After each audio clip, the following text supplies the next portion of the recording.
Okay, we're Oakland Metro on runway 29er. Wind's reporting 210 at 20, gusting 29er. I've actually set that up on the HSI here, so you can kind of get a visual sense here as we fly the pattern, what the wind is doing. It's blowing left to right here, and of course our heading on the runway. This shows you pretty clearly we've got a 90-degree crosswind from the left in this case. And that requires a special technique, especially when it's, gusting to 30 knots like this one is. The upwind wing we want to keep from lifting. We want the air to help keep that wing down as opposed to allowing the crosswind to get under it and lift it. So we deflect the aileron to the left. And we'll also need a good bit of right rudder, not only to counter the torque effect that we usually have to contend with, but also the weather vaning tendency of the airplane will try to get the nose to turn left into the wind. As you can see, we've got the aileron fully deflected, and again that'll keep the wind from lifting the wing, and it'll also help keep that upwind wheel planted firmly on the runway to aid in tracking the runway centerline. As we accelerate on the takeoff roll, we will ease some of this aileron out, never all the way to neutral, but we'll start easing it out until we get, just whatever it takes, but it'll still be some amount of left aileron. And we'll actually lift off of the right wheel before the left wheel in this case, and then we want to do a coordinated turn slightly to the left to counteract any wind drift, keep us from drifting off the right side of the runway too far. Okay, so again, we've got the stick over to the left and advancing the power, tracking the runway centerline with the rudder. Need a good bit of right rudder here, and I'm easing the left aileron pressure out a little bit as the control authority builds with the speed. Okay, and then as we rotate, you can actually see that we lifted off slightly right wheel first, and we turned somewhat upwind. Coordinated maneuver. And if I look off the tail, you can actually see that we need even more turn to the left here. We're getting blown downwind anyhow. It's quite a crosswind. But you gotta do what it takes.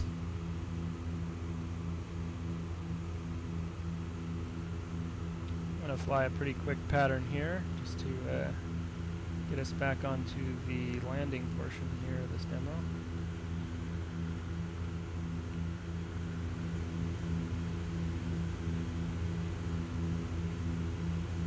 Now of course, to properly fly a traffic pattern, you're also going to need crosswind correction on every leg of the pattern.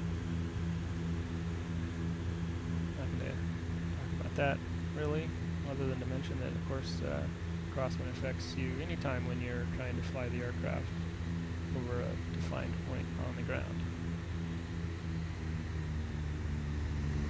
And I'm going to extend downwind a bit farther than I normally would, just to give us a nice long final to demonstrate the crab and then the transition into the side slip.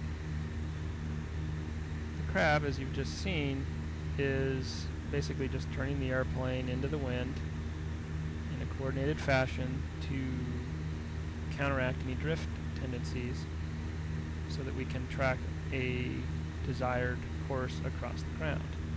Now that works when you're in a cross-country phase of flight, and it even works when you're on final as well, but at the termination of final you want to land, and at that point you do not want to be crabbed because your wheels will be turned relative to the direction of flight, which is not a good thing. So what we want to do is actually transition from that crab into the side slip, where we will align the wheels of the aircraft with the direction of landing. It's not a coordinated maneuver. In fact, it's one of the first times when a student pilot will start having to unlearn a little bit of what they learned about being coordinated. you still have to be smooth, and you have to, in a sense, be coordinated in that the amount of rudder and aileron still has to be, or is still sort of dependent upon each other. It's just that instead of being left aileron and left rudder input, you're giving left aileron and right rudder in the case of our Crosswind today. So I'm going to get on the extended runway centerline here, and I'll show you first the crab, which is probably what we would use if we were this far away, because it feels more comfortable when you're in the airplane for real. It's a little easier too. So as you can see, we're actually pointed off towards the city of San Francisco, but we're more or less tracking the extended runway centerline now of runway 29er, even though if we look down here, you can see that we're heading more 280.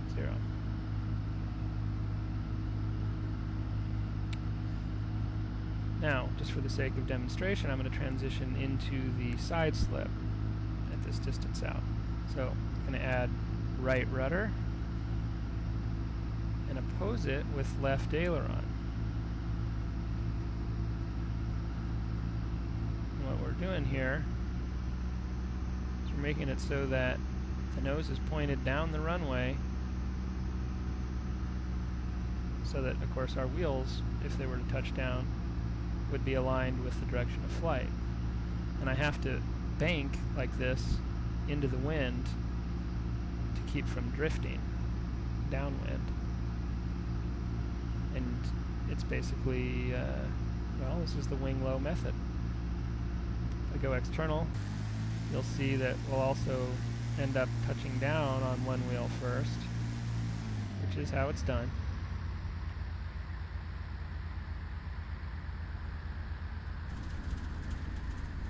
And after touchdown, start coming in with full left aileron again.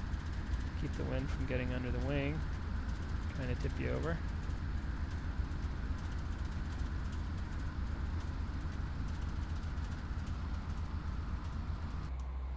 Okay, and once more from the internal viewpoint.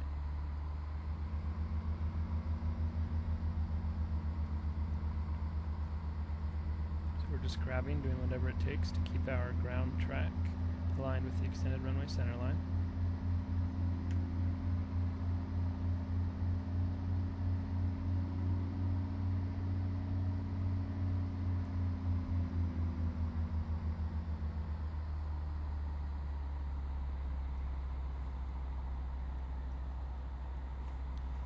And we start coming in with the right rudder and opposing it with left aileron. Aileron controls drift, and the rudder aligns us with the ground track. And the elevator does the same thing it always does. Once we touch down, come in with full left aileron here, again to keep the wind from lifting that wing. And work to track runway centerline. Like I'm now doing. And there you have the Crosswind takeoff and landing.